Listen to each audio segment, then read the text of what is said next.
Good morning, everyone.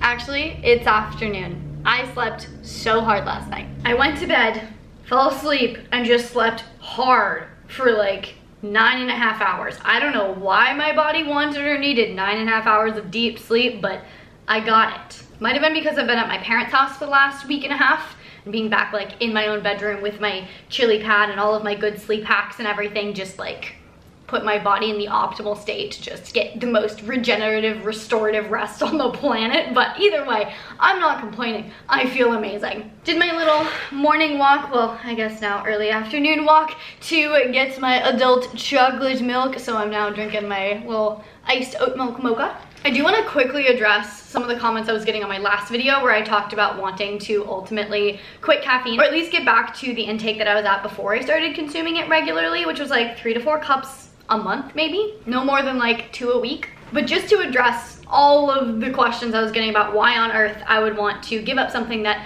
clearly makes me so happy.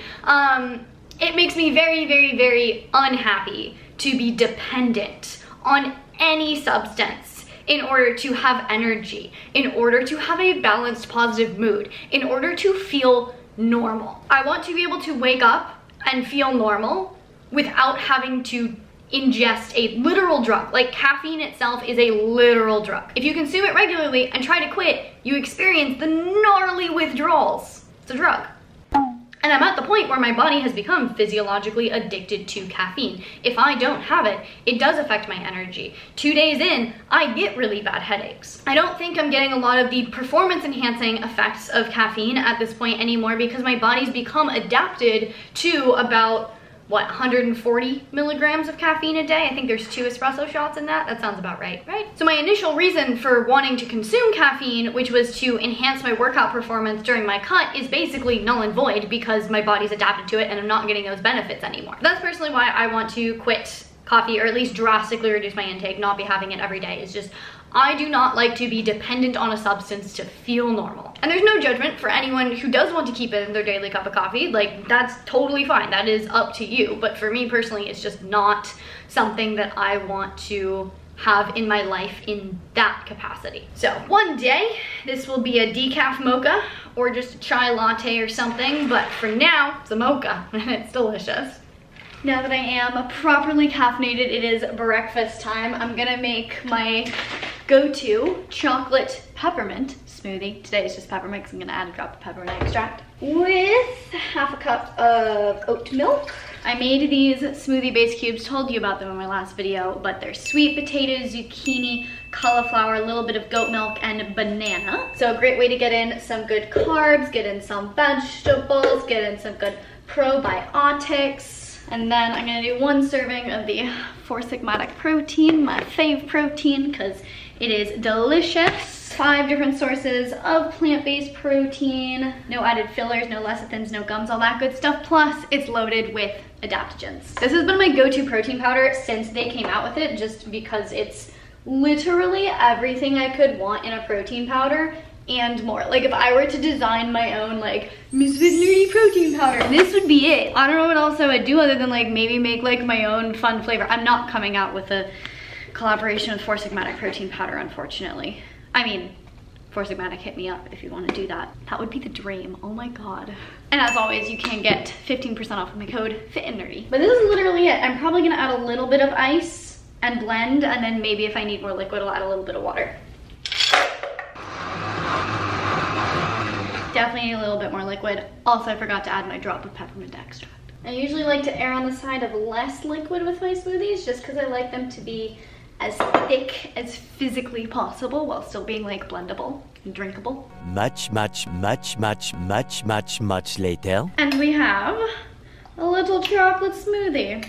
So my general plan for the day is I have a lot of work that I just need to like sit down and get done. So I think I'm gonna just try to have 2 bigger meals today so I don't have to really think about food in the meantime. So this is obviously breakfast. Since I've been out of town at my parents' house for the last like week and a half, I don't have anything in my fridge to make dinner with. So I honestly think I'm just gonna get Chipotle. And that'll probably leave me with like a couple hundred calories left over. Let's see. Yeah, I'll be a little bit short on protein, carbs, and fat. So that's nice because that's pretty flexible. I do have some hummus that I brought with me that's in the fridge and fresh.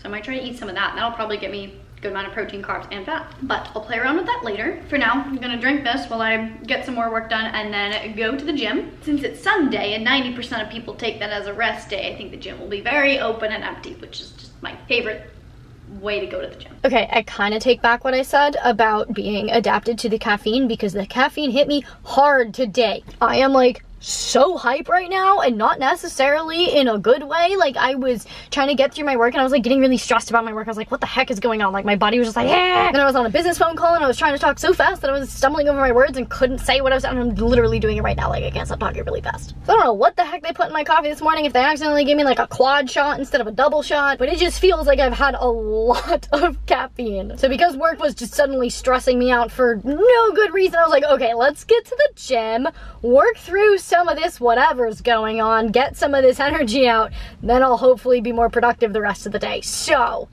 gonna go start my workout. I do want to say though that even though right now I'm feeling like super hyper and could probably just like smash through a workout, I'm not going to push myself super hard right now. I'm a little bit less than a week out from starting my period, which means I'm at the very end of my luteal phase, which is the time when I know personally my body does not do well being pushed really, really hard. So I'm going to take it a little bit easier today and not necessarily listen to the state my body is currently in. I'm going to kind of more evaluate based on previous patterns that I know my body usually falls into, but we're going to get into that after this workout, because I need to go work out right now, because I don't know what my body and brain are doing, but they need the gym. So let's go do that, then we'll chat about cycling my workouts around my hormones.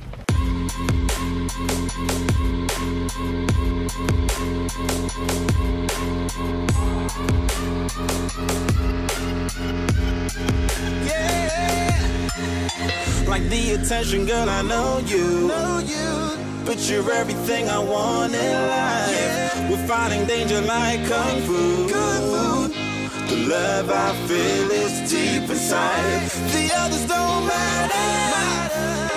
It's honestly us against the world. We're the perfect team. You're my dream, and I just want it. Can you see myself? Can you see myself? Can you see myself? See myself? Can you see myself? Can you see myself? Can you see myself? See myself? See myself? Can you see myself? Can you see myself? See myself? Can you see myself? Can you see myself? Can you see myself? Oh baby, if you ever need a helper, hey, you should know that I'll be there day and night. Nobody else can love you better. I'm here just to treat you right. You're the reason I'm alive. You're the only pain I can endure. And when you're not here, you're my dream, but I just want it. Yeah, I just wanna. You're my dream, but I just want it. All right, now that I'm a sweaty mess, but I have a little bit of that energy out of my system, let's talk about how I personally cycle my workouts around my menstrual cycle. I got a really good question about this, I think, on my last video, because as many of you have seen, I have a video all about how people who have a regular menstrual cycle obviously have regular fluctuations in hormones throughout the month, and how that can impact the efficacy of your workouts. And not just the efficacy, but also just kind of how your body responds to workouts throughout your cycle. I will link that video down in the description box below. If you have no idea what I'm talking about, I recommend checking that video out first. But the short of it is that the science shows that many people with regular menstrual cycles benefit more from doing more like higher intensity activity in the beginning of their cycle, maybe like day 3 through ovulation, which is about day 14, 15, and then backing off intensity for the remainder of their cycle. And this is just due to the change in levels of estrogen and progesterone and testosterone. Also FSH and LH. Like, if you're gonna be aiming for a PR, doing it on the day that you ovulate is generally the best day for that, because that is when your body is actually the strongest and you have the highest pain tolerance. But as I talked about in my last video, I'm personally not changing my workouts like every week throughout my cycle. My workouts stay the same for weeks on end, no matter where I'm at in my cycle. And that's what the question was about, is how do I still train around my cycle while not changing my workouts? And for me personally, actually before I get into the me personally, let me give you the general. The takeaway from this is basically listen to your body. Some people can find that they can train at a high intensity throughout their cycle and have everything be totally fine. Some people are very, very sensitive to the fluctuations in their cycle and thus need to accommodate that a lot more in their training. So how I figured out where I need to be to accommodate my body and my hormones is a little over a year ago, a year and a half ago, I came off hormonal birth control, eventually got my period back, got a regular cycle back, and as I was getting my cycle back, I just listened to my body and I paid attention to what I was doing and how my body was responding. And I noticed that when I would try to push the intensity, like try to add weight, add reps, add sets, whatever, towards the end of my cycle, that I would get slightly more PMS symptoms. And for me, this meant lower sleep quality, more irritability, like I was more likely to just feel not so great about little things, and a little bit of spotting as well. And so my body was giving me all those symptoms to basically say, hey, like, this isn't exactly what we need. Like, this is more than we can handle right now. Because here's the thing, if everything is optimal, if your hormones are balanced, you should not have PMS. That is one of the most pervasive myths, is that like as a person with a uterus, you have to endure PMS every month. If you have PMS really bad, or any symptoms of PMS, let me tell you right now, like in most cases, there are certain changes that you can make to completely remedy that and get through your entire cycle completely pain-free and completely happy. If you are experiencing symptoms, I recommend the books, The Period Repair Manual, Beyond the Pill, and In the Flow. But basically, I took my negative symptoms to mean I was doing something wrong. And so I started to notice a correlation that when I was pushing my workouts, that's when I was experiencing symptoms. And I was noticing that even though when I went into the gym to do my workout, I felt good. Like I didn't feel like I was more tired, I didn't feel more lethargic, I didn't feel weaker. I felt like I could push my workout, but my body was still like, no, you overdid it. And so now when I go into my workouts towards the end of my cycle, I don't push for PRs. If I'm feeling really good, I aim to just maintain what I did the previous week. So like same rep sets, weights, etc. Unless like I'm really feeling it, or I know that like I've been super on point with everything else and my body can probably handle it. Like if I'm like ready to go, I'll maybe like let myself push it a little bit, but I won't go into the gym immediately thinking like I'm going to crush this and like hit all the PRs and all that stuff. So for me, it's a combination of listening to my body and also knowing my body's patterns, because I listened to my body for so long. So if you have no hormonal symptoms, no PMS, no major acne, no whatever hormonal symptoms you may have, then this is kind of the strategy I recommend, is just listen to your body. If you feel great, go for it. If you're feeling weaker, maybe back off a little bit. And this is true no matter where you're at in your cycle. Like even if you're 3 days before ovulation, you should be able to like hit a crazy PR. If you're feeling really tired, you didn't get a good sleep the night before, you're really, really stressed, listen to your body. Feel free to scale back. You are not tied into that specific pattern of what should be happening based on where your hormones are at, because there's so many other factors that come into play. But if you do currently have hormonal symptoms, if your period is irregular, if you experience any PMS symptoms, if you have a lot of acne, like whatever it may be, then I do generally, obviously this may vary person to person, but like the general recommendation would be to follow more of the natural hormonal cycle working out, where you do let yourself push in the first half of your cycle and then you scale back in the second half of your cycle, kind of no matter what. And this is because if you're really majorly pushing your workouts toward the end of your cycle, when your hormones are already out of balance, you're feeling a lot of PMS symptoms, you're just gonna compound the imbalances that are going on and add to things that your body has to figure out how to heal from and take care of. And so if I personally started experiencing a lot of hormonal imbalances, I would majorly cut back on my workouts for at least the week before my cycle. I'd probably just do some restorative yoga, maybe some like walking or something like that. Basically, if there's already an existing imbalance going on, I would just err on the side of caution and be a lot more gentle on my body with exercise. So today what I did with this workout is, since I was feeling super, super hype, I did mostly do the exact same that I did when I did this workout last week as far as rep sets and weights go, but I scaled back a smidge on the intensity for the exercises where I could feel like my body was like, were struggling a little bit. Like the skaters, I wasn't trying to jump quite as far. The goblet sumo squats, I did a smidge faster so that the time under tension was a little bit shorter. I just made tiny modifications to scale back intensity this much because again, I was feeling pretty darn good, but I know that my period is coming up very soon, and so I just wanted to be cautious and respect where my body is. So that was my approach, and that's how I currently approach training around my cycle. If you have more questions about that, let me know down in the comments below. But for now, I'm gonna go get a little snack. For a snack, I ended up having some of that leftover hummus and a little bit of gluten-free pita, and it was absolutely delicious. And now for dinner, I have my classic go-to Chipotle bowl, double chicken, white rice, black beans, cheese, salsa, extra lettuce. I think that's it. I'm very excited about this. I'm quite hungry, but I have been quite productive today, so it was kind of worth not worrying about food in the middle of the day to be able to get everything done.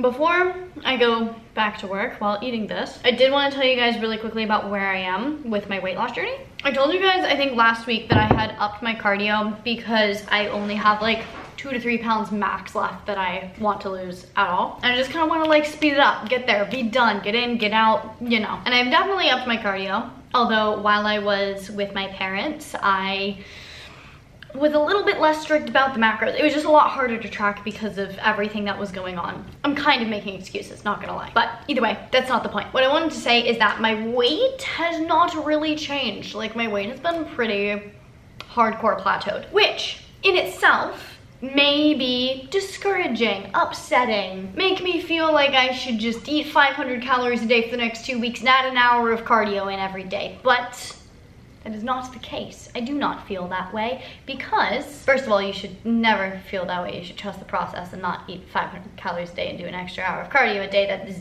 ridiculous. Don't do that. But the scale is not the only metric of progress that I am using. What I have noticed is so much more definition in my legs that I have literally never seen before. Here's the thing about my body type is because I have a longer torso and I have spent so much time developing my ab muscles, is I don't have to be super lean to have a lot of core definition. So I look a lot leaner before I'm actually pretty lean. Where I struggle to see definition is my legs and somewhat my arms, but I also have a lot of muscle in my arms. So I see a little bit more definition in my arms, but my legs are where the definition is usually very much lacking. I don't think I've ever seen that like quad hamstring split on the side of your leg where you get that little line between that like separates the quad and the hamstring until like this week. And now they're kind of looking like a little bit defined, and I'm super stoked about that. And what I'm trying to say with that is that even though my weight has not changed, the fact that I have more muscle definition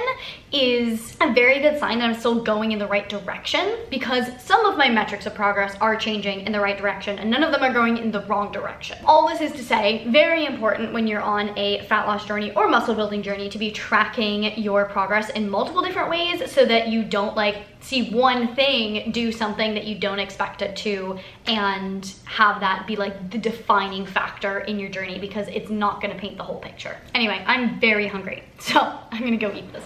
Tonight I watched the finale of White Lotus with my roommates, drank a little bit of my Ned Magnesium, had a seed probiotic, took a shower, and now I am ready for Biddy. I hope you guys liked this video, learned a little something from it. Do leave any questions that you have about my process for all of the things I discussed. If you liked this video, please give it a big thumbs up. It really does support me and my channel. I really appreciate it. Please share this video with your friends and family and your neighbors. If you want to see more videos from me all about health and fitness, you can check them out over here. To see future videos, make sure you hit that subscribe button and the little notification bell so you get notified when I post a video, and I will see you very soon. Bye!